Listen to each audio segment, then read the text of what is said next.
Hello everyone, welcome to all of you in our YouTube channel Future Doctor Classes. Dear students, आज की class में हम 11th biology के बारे में पढ़ने वाले हैं बेटा। 11th बायोलॉजी के अंदर एक यूनिट आती है जिसका नाम है ह्यूमन फिजियोलॉजी। ठीक है बेटा, यानी कि ह्यूमन फिजियोलॉजी, ह्यूमन से रिलेटेड जो बातें हैं, जो चीज़ें हमें जाननी हैं 11th बायोलॉजी के अंदर, तो वो बेटा सारा का सारा मोस्ट ऑफ ह्यूमन फिजियोलॉजी के अंदर आता है। तो आज हम ह्यूमन फिजियोलॉजी को स्टार्ट करने वाले हैं। आज की क्लास में बेटा थोड़ा सा इंटरेस्टिंग टॉपिक रहेगा, क्योंकि थोड़ा तो नहीं कह सकते, बट हाँ ये ज़रूर कह सकता हूँ बेटा पूरा फुली इंटरेस्टेड टॉपिक है ह्यूमन फिजियोलॉजी। ठीक है, ह्यूमन फिजियोलॉजी के अंदर जितने भी चैप्टर्स हैं, यानी कि फाइनली मैं बता दूं कि इसके अंदर 7 चैप्टर्स इंक्लूडेड है बेटा, लेकिन जितने भी यानी कि 7 के 7 चैप्टर जो हैं, इन 7 चैप्टर्स के अंदर टोटली एक ह्यूमन बीइंग की लाइफ से रिलेटेड, उसके ओरिजिन से लेकर डेथ तक का जो प्रोसेस है वो सारा का सारा इस ह्यूमन फिजियोलॉजी में एक्सप्लेन किया हुआ है। ठीक है, मोस्ट ऑफ जो चीज़ें हैं एक ह्यूमन के अंदर जो हमें देखने को मिलती हैं, उसकी फॉर्मेशन कैसे होती है, यानी कि उसके अंदर जो स्केलेटन सिस्टम है उसका, उसकी जो बॉडी पोस्चर है वो कैसे बना हुआ है, किन से मिलकर बना है। ठीक है, उनके अंदर जो प्रोसेस होती हैं, फूड इनटेक किया, उसका डाइजेशन कैसे हो रहा है।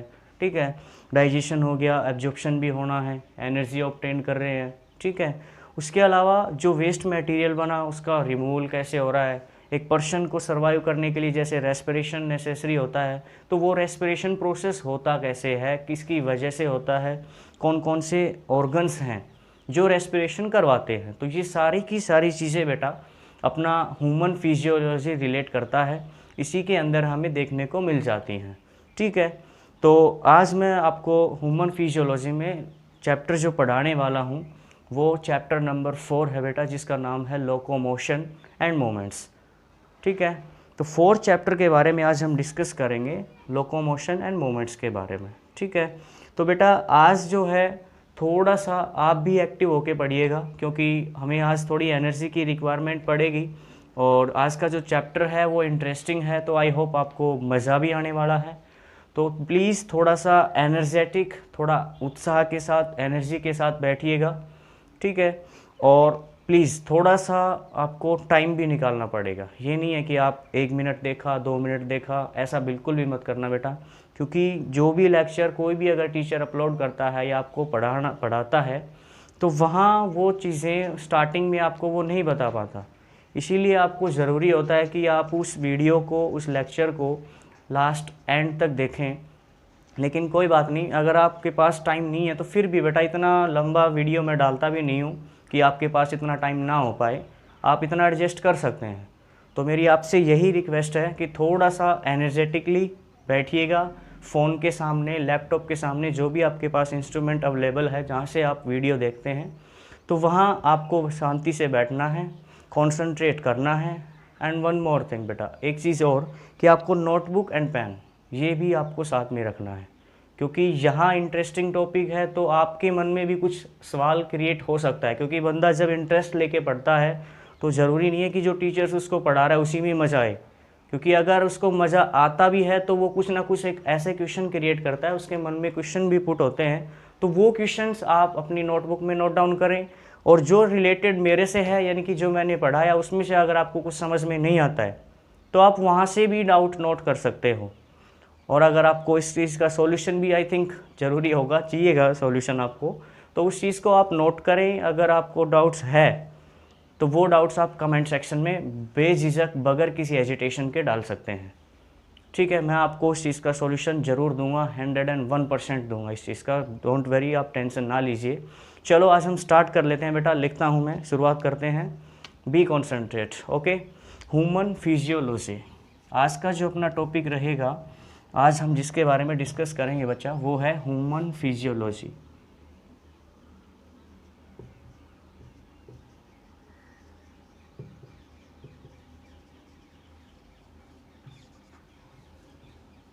ह्यूमन फिजियोलॉजी के बारे में हम पढ़ने वाले हैं आज। तो ह्यूमन फिजियोलॉजी के अंदर बेटा मैं एक बार बेसिकली बता देता हूँ कौन कौन से चैप्टर्स हैं। 7 चैप्टर्स जो अपने डिस्कस किए हैं कि यूनिट्स के अंदर 7 चैप्टर्स आते हैं, तो मैं उनको थोड़ा सा रफली लिखने की कोशिश करता हूँ, आप थोड़ा ध्यान रखना। बेटा इसके अंदर चैप्टर्स हैं 7, ठीक है। उन 7 चैप्टर्स में जो अपना फर्स्ट चैप्टर आता है वो आता है डाइजेशन एंड एब्जॉर्प्शन।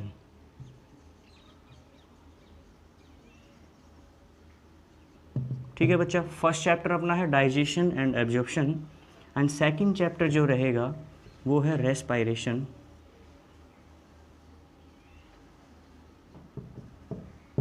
ठीक है।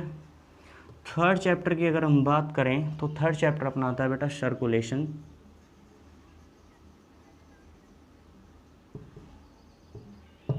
एंड फोर्थ चैप्टर जिसके बारे में आज हम पढ़ने वाले हैं यानी कि लोकोमोशन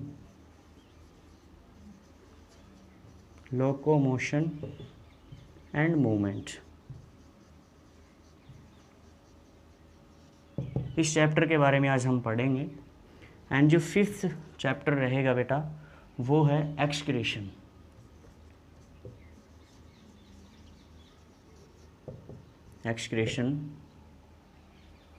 एंड सिक्स चैप्टर है endocrine system,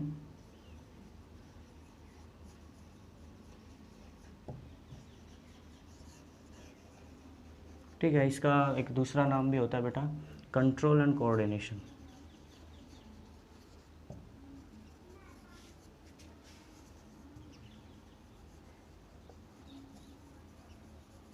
control and coordination. ये 6 चैप्टर था। 7 चैप्टर जो अपना रहेगा बच्चा वो है nervous system,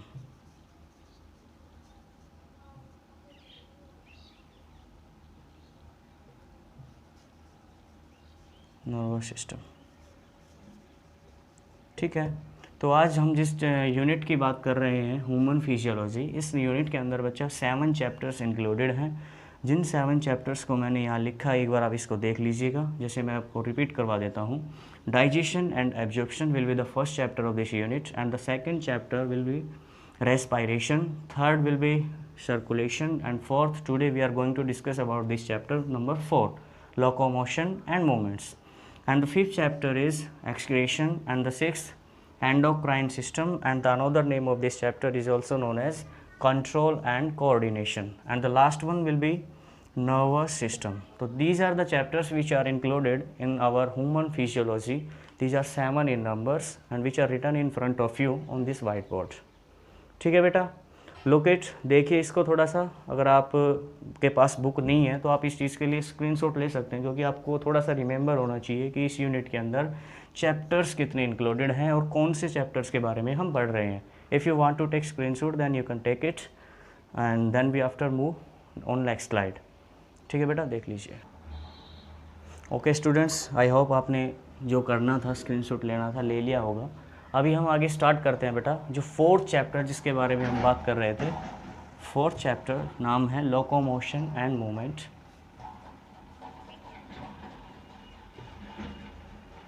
locomotion and movement,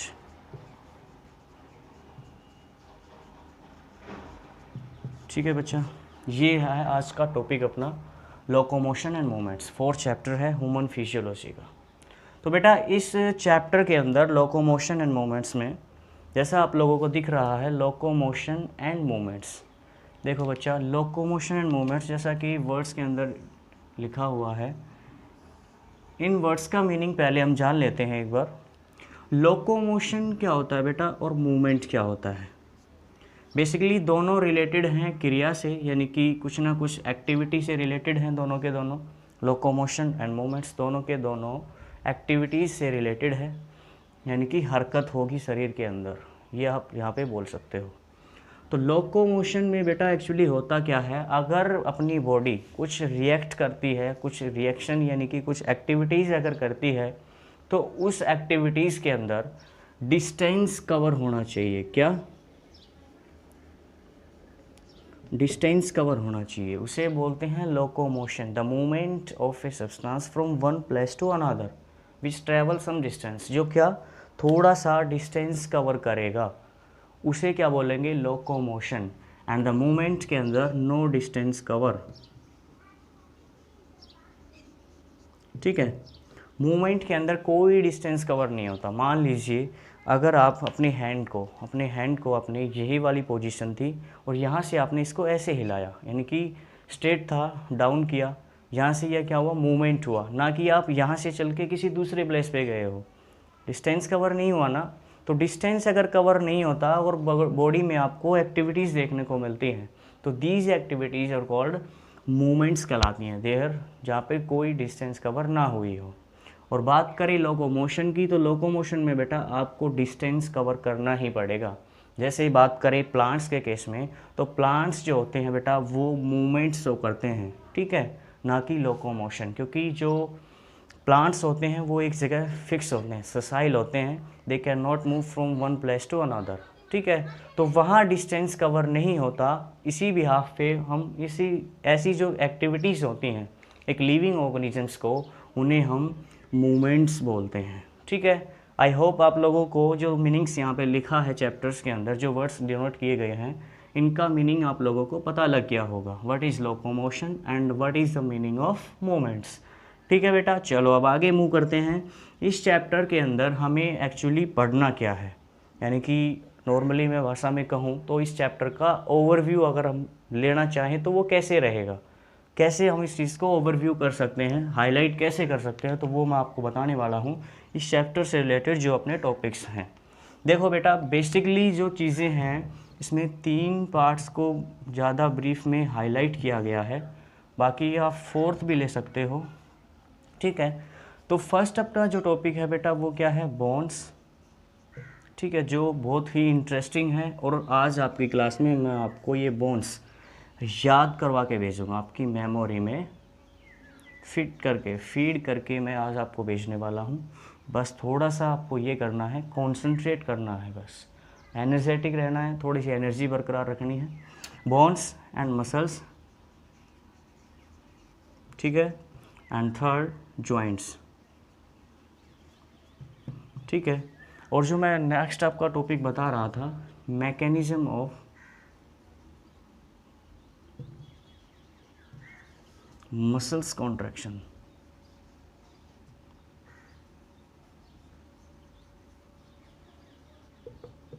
ठीक है बच्चा। तो ये 4 टॉपिक हैं बेसिकली अपने चैप्टर्स के अंदर, जो लोकोमोशन एंड मूवमेंट्स है। इस चैप्टर में हमें ये 4 टॉपिक जो हैं वो पढ़ने हैं, और इन टॉपिक में बिलीव कीजिएगा बहुत ही इंटरेस्ट आपको आने वाला है, क्योंकि जो चीज़ें अपने से रिलेटेड हो ना, तो बंदा उस चीज़ को इंटरेस्ट लेके पढ़ता है। अब वो चाहे फ़ायदे की बात हो चाहे नुकसान की। मान लो आप किसी रास्ते से निकल रहे हो और आपने देखा कि पड़ोस में कोई 2 बंदे खड़े हैं और वो आपके बारे में बातें कर रहे हैं। मैं आपको ये नहीं बताऊंगा कि आपके बारे में अच्छी बातें कर रहा है, बुरी कर रहा है, क्योंकि वो आपके नेचर पे डिपेंड करता है। आपने उन लोगों के साथ कैसा किया है, कैसा आपका बिहेवियर है, तो वो आप गैस कर सकते हैं कि लोग आपके बारे में कैसी बातें करते हैं। तो क्या होता है, जब भी कोई बंदा साइड से आप निकल रहे हो और कोई आपके बारे में बात कर रहा है, तो आप उस चीज़ के लिए इंटरेस्टेड होगे, कि आपको जानने के लिए थोड़ी सी एक्साइटमेंट होगी कि वो बंदे मेरे बारे में बात क्या कर रहे हैं, ठीक है। अगर अच्छी बातें कर रहे हैं तो भी आप अपने आप को प्राउड फील करवाने के लिए, हाँ यार मैं जानूँ तो सही, पता तो करूँ बात क्या हो रही है, ठीक है। तो ऐसे ही जो अपना इसके अंदर है लोकोमोशन एंड मोमेंट्स में, तो वो चीज़ें हम जानने के लिए इंटरेस्टेड रहेंगे, क्योंकि ये सारी की सारी चीज़ें अपनी बॉडी से रिलेटेड है, अपनी लाइफ से रिलेटेड है। तो थोड़ा सा एनर्जेटिक रहिएगा, कॉन्सेंट्रेट कीजिए, क्योंकि आज का जो टॉपिक है वो बहुत ही आसान है, इंटरेस्टिंग है और शॉर्ट भी है, ठीक है। तो ध्यान दीजिएगा। आज की टॉपिक्स में हम फर्स्ट ऑफ ऑल, सबसे पहले आज के लेक्चर में जो है इतना आपने लोगों ने पढ़ा, और अब हम आगे जो पढ़ने वाले हैं वो रहेगा बोन्स, ठीक है। आगे आज हम इस टॉपिक पे डिस्कस करने वाले हैं बोन्स पे। तो बेटा मेनली अगर हम बात करें ह्यूमन बीइंग के अंदर, ए अडल्ट ह्यूमन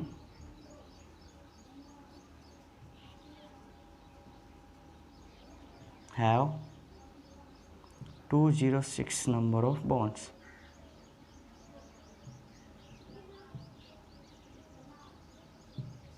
ठीक है बेटा। जो अडल्ट ह्यूमन होता है, यानी कि हम बात करें एक मनुष्य की, मानव की, तो उसके अंदर 26 नंबर ऑफ बोन्स होती हैं। और आपको जानकर ये खुशी होगी कि आज की क्लास में हम जितना पॉसिबल हो सकेगा बेटा, मैं आपको 206 की 206 बोन्स याद करवाने वाला हूँ। ठीक है, खुदा ना खास्ता, भगवान ना करे कि हमें बीच में वीडियो रोकनी पड़े, क्योंकि ज़्यादा लॉन्ग वीडियो बेटा मैं डालता नहीं हूँ। तो कोशिश करूँगा कि ये सारा कवर हो जाए, लेकिन फिर भी अगर बड़ा हो जाता है तो कोई नहीं, नेक्स्ट क्लास में हम उस चीज़ को डिस्कस कर लेंगे। लेकिन उस चीज़ को हम थोड़ा ऐड नहीं कर सकते, क्योंकि ज़्यादा लॉन्ग वीडियो हो जाता है तो फिर वो कंसंट्रेशन नहीं हो पाता है। ठीक है, तो अभी ठीक है बेटा, जो अभी आप लोगों ने नोट किया था कि ह्यूमन के अंदर जो अडल्ट ह्यूमन होता है उसमें 206 नंबर ऑफ बोन्स पाई जाती हैं। लेकिन आप लोगों ने एक बात सुनी होगी ना, लोगों से बार बार सुनने को भी मिलती है कि भाई आजकल क्या है, उल्टा ट्रेंड चला हुआ है। यानी कि जो क्वेश्चन होता है उसको डायरेक्ट ना पूछ करके थोड़ा सा पजलिंग टाइप कर देते हैं, यानी कि उल्टा क्वेश्चन पूछा जाता है। मान लो नॉर्मली जो क्वेश्चन होता है इस चैप्टर से, लोकोमोशन एंड मूवमेंट से, बेसिकली क्वेश्चन पुट यही होता है या होना चाहिए कि भाई number of bones in human being, यानी कि मैच्योर ह्यूमन या फिर अडल्ट ह्यूमन के अंदर नंबर ऑफ बोन्स कितना होता है। तो ये क्वेश्चन क्या है कि सिंपल से वे में आपसे पूछ लिया, डायरेक्टली क्वेश्चन पुट किया और आपने आंसर दे भी दिया। इस चीज़ में आपको कोई डिफ़िकल्टी नहीं होगी, ना कोई प्रॉब्लम हो। ठीक है, लेकिन क्वेश्चन क्या आ जाता है इसका बिल्कुल अपोजिट, कि how many number of bonds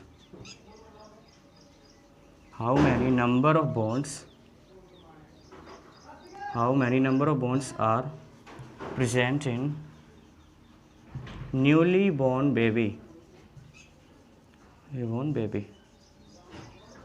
तो वो आपको थोड़ा सा सोचने पे मजबूर कर देता है, क्योंकि कई बार क्या हो जाता है, टीचर्स स्किप कर जाते हैं या फिर उनको ध्यान नहीं रहता। ठीक है, तो ये जो क्वेश्चन है बेटा, ये थोड़ा सा कंफ्यूज कर देता है, और यहाँ पे बंदा सोचने के लिए थोड़ा सा मतलब क्या कहें कि थोड़ा सा सोचने पे मजबूर हो जाता है। तो ये चीज़ें थोड़ा सा टीचर्स को ध्यान नहीं रहती कई बार बताना, लेकिन ये क्वेश्चन मोस्ट ऑफ प्रोबेबली पूछने के चांस हो जाते हैं। तो इस चीज़ के लिए आपको ध्यान देना पड़ेगा, क्योंकि जो न्यूली बॉर्न बेबी जो होता है, नया बच्चा जिसका अभी डिलीवरी हुई है, जो जिसका जन्म हुआ है, उस बच्चे के अंदर नंबर ऑफ बोन्स जो अडल्ट ह्यूमन होता है उससे ज़्यादा देखने को मिलता है। यानी कि 300 यानी कि 300 number of bones are present in newly born baby. ठीक है, तो ये ध्यान रखना बेटा। ठीक है, 300 यानी कि 300 number of bones are present in newly born baby, and adult human के अंदर 206। ठीक है, तो अपना ये ज़्यादा इम्पोर्टेंट है। यहाँ से हमें आज 206 बोन्स याद करनी है।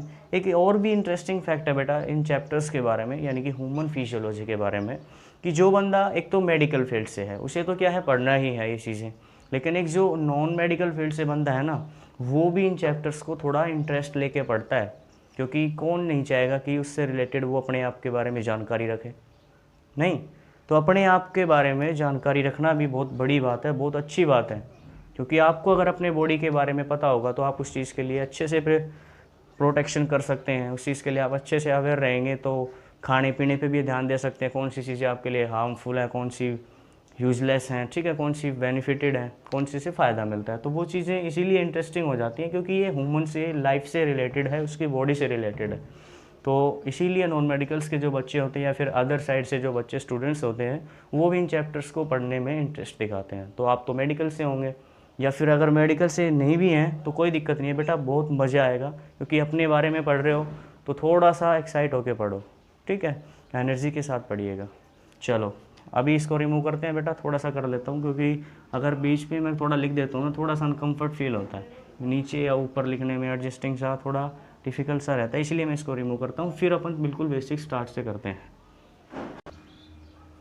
चलो बेटा, आप थोड़ा सा कान खोल के बैठिएगा, ध्यान देना, क्योंकि अब हम स्टार्ट करने वाले हैं बोन्स, यानी कि 26 जो बोन्स होती हैं वो कितने पार्ट्स में डिवाइडेड हैं, कैसे कैसे इनको डिवाइड किया गया है।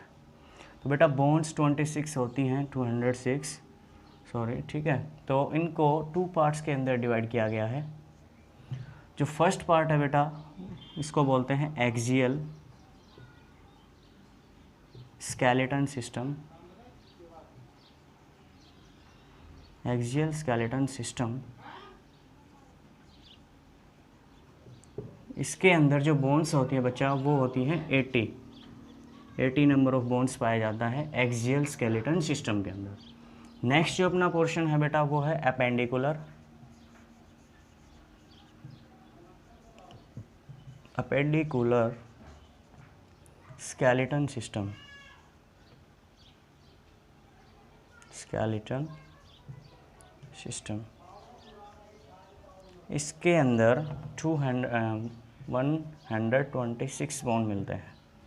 ठीक है, तो ये दो बेसिक पार्ट्स हैं जो डिवाइड किए गए हैं टोटल 206 बोन को। एक होता है axial skeletal system and second appendicular skeletal system. Axial skeletal system के अंदर नंबर ऑफ बोन्स 80 होता है, ठीक है, एंड अपेंडिकुलर के अंदर 126 बोन होते हैं। ठीक है, अब बात करें 80 बोन्स, यानी कि 80 बोन्स को भी 4 सब पार्ट्स के अंदर डिवाइडेड किया गया है। तो वो सब 4 सब पार्ट्स कौन कौन से हैं तो मैं देख देता हूँ। Skull, ribs, vertebral column, vertebral column, and the last one is chest bone जिसे बोलते हैं स्ट्रेनम। ठीक है, स्कल जो बोन्स होते हैं बच्चा वो 24 होते हैं, 29। Skull are 29 in numbers, ribs 24, vertebral column 26 and the sternum is 1. Now you can calculate the total number of these bones will be 80. ठीक है, तो ये जो टोटल नंबर ऑफ बोन्स हैं वो कितने होंगे 80। आप कैलकुलेट कर सकते हो बाकायदा यहाँ से 29 एंड 1 30 एंड इन दोनों को आप ऐड कर लीजिएगा 4601,445 यानी कि 30 ये दोनों एंड 50 इक्वल डी हो गया। ठीक है, तो इनका टोटल सम अब कितना है 80 बोन्स। तो बच्चा समझ में आ गया होगा कि स्कल के अंदर जो बोन्स होते हैं 206 उनको दो पार्ट्स में डिवाइड किया, axial skeleton system and second था appendicular skeleton system. Axial skeleton system के अंदर 80 बोन्स थे, अपेंडिकुलर के अंदर थे 126। 80 बोन्स को भी 4 सब पार्ट्स में डिवाइड किया गया जिनका नाम है skull, ribs, vertebral column and sternum. तो ये हैं टोटल 80 बोन्स जिनको 4 सब पार्ट्स में डिवाइड किया गया है। अब हम इनको 1 बाय 1 क्लियर करने वाले हैं कि 29 बोन्स स्कल के अंदर कौन कौन से होते हैं। ठीक है, ध्यान से पढ़ना बेटा, ध्यान देना। अभी हम नेक्स्ट स्लाइड पे स्कल के 29 बोन्स लिखने वाले हैं, उनको नोट करना है आपको। आप यहाँ से स्क्रीनशॉट ले सकते हैं बेटा अगर लेना चाहें तो। ठीक है, चलो भाई, जो अपना 4 पार्ट्स थे एक्सियल स्केलेटल सिस्टम के अंदर, उनमें से फर्स्ट जो पार्ट है बेटा वो है स्कल। इसके अंदर कितने बोन्स थे 29। ठीक है, अब इन 29 बोन्स को भी 4 पार्ट्स के अंदर डिवाइड कर रखा है। डरना मत, सारे के सारे आसान है, आराम से हो जाएंगे धीरे धीरे। ठीक है, स्कल के अंदर 4 पार्ट्स को डिवाइड किया गया है 4 पार्ट्स में। तो वो 4 पार्ट्स हम लिखने वाले हैं अभी। तो वो 4 पार्ट्स हैं बेटा, पहला जो है क्रेनियम,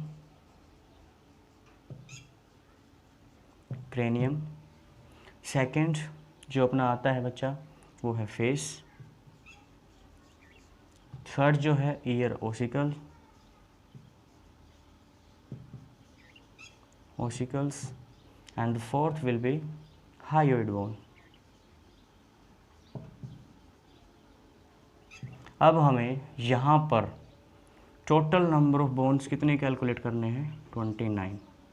तो अब ध्यान से देखिएगा, क्रेनियम के अंदर बेटा नंबर ऑफ बोन्स कितना होता है 8। ठीक है, फेस की बात करें बच्चा तो फेस के अंदर जो नंबर ऑफ क्रोमोसोम, ठीक है। क्रेनियम के अंदर कितना होता है, 8 बोन्स होती हैं। फेस के अंदर अगर हम बात करें तो 14 नंबर ऑफ बोन्स फेस में होता है बच्चा। ईयर ओसिकल्स के अंदर टोटल 3 एक ईयर के अंदर होते हैं और 3 दूसरे के, यानी कि टोटल 2 ईयर्स हैं एंड 1 के अंदर 3 बोन्स हैं, तो टोटल कितने हुए, 6 बोन। एंड जो हाइयोइड बोन होता है इसे टंग बोन भी बोला जाता है। जो अपना टंग है इसके बेस पार्ट से जो लगा हुआ है पोर्शन जुड़ा जो है, जो अपने रूफ जो अपना पैलेट होता है बक्कल कैविटी उसके अंदर जोड़ के रखता है टंग को, उस बोन को बोलते हैं हाइयोइड बोन। और इसका दूसरा नाम टंग बोन भी है। कितनी होती है बच्चा, 1 बोन होती है। अब आप यहाँ से कैलकुलेट कर सकते हैं टोटल नंबर ऑफ बोन्स, यानी कि 29 हमें यहाँ से कैलकुलेट करनी है बच्चा। तो 14 + 6 कितना हुआ, 20 एंड 28 एंड 1 9, तो आप इन दोनों को ऐड करके लिख सकते हैं टोटल 29 नंबर ऑफ बोन्स। हो गए कंप्लीट यहाँ से। चलो एक बार मैं फिर से आपको रिपीट करवा देता हूँ। स्कल के अंदर बच्चा 29 नंबर ऑफ बोन्स होते हैं, ठीक है। 29 नंबर ऑफ बोन्स में जो अपने को 4 पार्ट्स में डिवाइड करना है इनको, तो पहला जो पोर्शन है क्रेनियम, ठीक है, अपना जो क्रेनियम है हेड पोर्शन ऊपर का, इसके अंदर बच्चा 8 बोन्स होती हैं, ठीक है। क्रेनियम के बाद बात करें फेस की, जो अपना फेस है यहाँ फेस के अंदर 14 नंबर ऑफ बोन्स पाए जाते हैं। नेक्स्ट आगे मूव करते हैं ईयर ओसिकल्स, ठीक है। एक ईयर के अंदर बच्चा 3 बोन्स होती हैं, तो यानी कि 2 ईयर्स हैं तो टोटल नंबर ऑफ बोन्स 6 हो गया। नेक्स्ट अपन मूव करते हैं हाइयोइड बोन के ऊपर, जिसे टंग बोन भी बोला जाता है, टंग बोन भी बोलते हैं हाइयोइड बोन को, ठीक है। तो ये कितनी होती है, 1। अब टोटल नंबर क्रेनियम में 8 हैं, फेस में 14, कितने हुए, 24। एक सेकेंड बेटा, 24 नहीं 22, ठीक है। 22 हो गए, 8 and 14, 22 number of bones and 6 ये कितने हुए, 28 एंड 1 हाइयोइड बोन, कितने हो गए टोटल 29 नंबर ऑफ बोन्स, ठीक है। याद हो गए। चलो एक बार फिर से रिपीट कीजिए, मैं आपको सुनता हूँ। यस, 29 स्कल के अंदर डिवाइड किया 4 पार्ट्स में, ओके। 4 पार्ट कौन कौन से हैं बोलिएगा प्लीज़, बोलते रहोगे तो बेटा ध्यान भी रहेगा, कॉन्सेंट्रेट भी कर पाओगे, ठीक है। तो बोलते रहना। क्रेनियम, ओके, क्रेनियम में कितने बोन्स हैं, वेरी गुड, 8 बोन्स। नेक्स्ट जो आता है बच्चा, बताइए, याद कीजिए, आप थोड़ा सा रिकॉल करिए बेटा, कोशिश करो। मानता हूँ कि फर्स्ट टाइम अगर कोई पढ़ रहा है तो उसको थोड़ी प्रॉब्लम हो रही होगी, लेकिन कोई बात नहीं बेटा, कोशिश करने से तो हर कुछ हल हो जाता है। तो आप भी थोड़ा सा कोशिश कीजिए। क्रेनियम के बाद, यस, एक आवाज़ आई पीछे से, फेस, वेरी गुड बेटा। फेस के अंदर कितनी बोन्स होती हैं, 14, वेरी गुड, वेरी एक्सीलेंट बच्चा, आप सही कर रहे हैं, क्योंकि बोलने से आपको याद भी होगा, आपका ध्यान भी रहेगा उस चीज़ पे। तो बोलते रहो बेटा, रिवाइज करते रहो। नेक्स्ट आ जाता है year ossicles, okay. Next last one बताइए आप मेरे को। यस बेटा, टंग के अंदर जो होती है उसका क्या दूसरा नाम क्या है, यस, वेरी गुड, हाइयोइड बोन, ठीक है। तो टोटल नंबर ऑफ बोन्स कितने हैं, 29 स्कल के अंदर, जो फर्स्ट पोर्शन था किसका, एक्सियल स्केलेटन सिस्टम का, ओके। यहाँ से कवर हुआ। चलो अब इनको अपने को क्या करना है, क्रेनियम की 8 बोन्स कैलकुलेट करनी है, ठीक है। क्रेनियम की 8 बोन्स कैलकुलेट करनी है हमें। कौन कौन सी 8 बोन्स होती हैं जो क्रेनियम के अंदर पाई जाती हैं। चलो एक बार इसका स्क्रीनशॉट लो, या फिर मैं इसको रिमूव करता हूँ, नेक्स्ट स्लाइड पे मूव करते हैं, फिर हम बात करते हैं क्रेनियम की 8 बोन्स के बारे में। चलो भाई, अब हम डिस्कस कर लेते हैं क्रेनियम के अंदर 8 बोन्स कौन कौन सी हैं, ठीक है। पहले लिख देता हूँ क्रेनियम। क्रेनियम के अंदर कितने बोन्स काउंट करने हमें, 8 बोन। तो सबसे पहले जो बोन है क्रेनियल के अंदर वो आएगी बेटा फ्रंटल बोन। कौन सी, फ्रंटल बोन, फ्रंटल बोन। अभी आप नोट कर लीजिए, फिर मैं आपको बताने वाला हूँ कहाँ कहाँ इनकी लोकेशन होती है।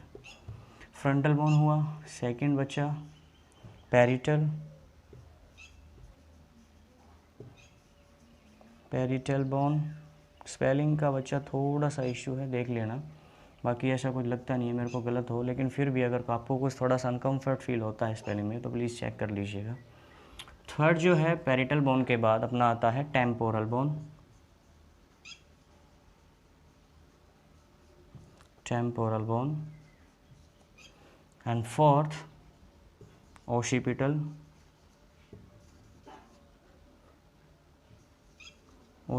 बोन। फिफ्थ जो है बच्चा वो आएगी इथेमॉइड बोन। एंड जो लास्ट है वो है बेटा सिफेनॉइड। ये जो है टोटल नंबर ऑफ बोन्स 8 होता है, और जो हमें क्रेनियम के अंदर देखने को मिलेगा। क्रेनियम में 8 नंबर ऑफ बोन्स हैं, ठीक है। टोटल 6 हैं, लेकिन इनमें से आपको देखने को मिलेगा कि एक जो बोन्स जो हैं, एक दो, वो 2 इन नंबर्स हैं, बाकी का 1 करके है। तो जो 2 इन नंबर्स हैं बेटा, वो एक तो है पैरिटल बोन्स, ये 2 होती हैं, और टेम्पोरल बोन, ये दोनों जो बोन्स होती हैं ये 2 इन नंबर्स होती हैं। बाकी के जितनी भी बोन्स हैं वो सिंगल ही पाई जाती हैं, 1 okay. Now you can calculate these are the total number of bones are will be equal to 8। कर लीजिए कैलकुलेट, देख लीजिए आप। फ्रंटल बोन के अंदर कितना है 1, parietal bone 2, temporal bone 2, ओशिपिटल 1, and ethmoid also 1, and the last one sphenoid is 1। तो आप यहाँ से कैलकुलेट कीजिए 3 to 5, 1 1 2 2 1 1 3, तो 5 and 3 will be equal to 8। हो गया। Total number of bone present in cranium will be 8। यहाँ से भी कैलकुलेट हो गया, वहाँ भी 8 ही लिखा है, तो हम सही चल रहे हैं अभी, कोई दिक्कत नहीं है, कोई परेशानी नहीं है। आ गया समझ में? यहाँ कोई किसी तरह की दिक्कत हो तो बेटा प्लीज़ कांटेक्ट करना, मेरी आपसे हम्बल रिक्वेस्ट है।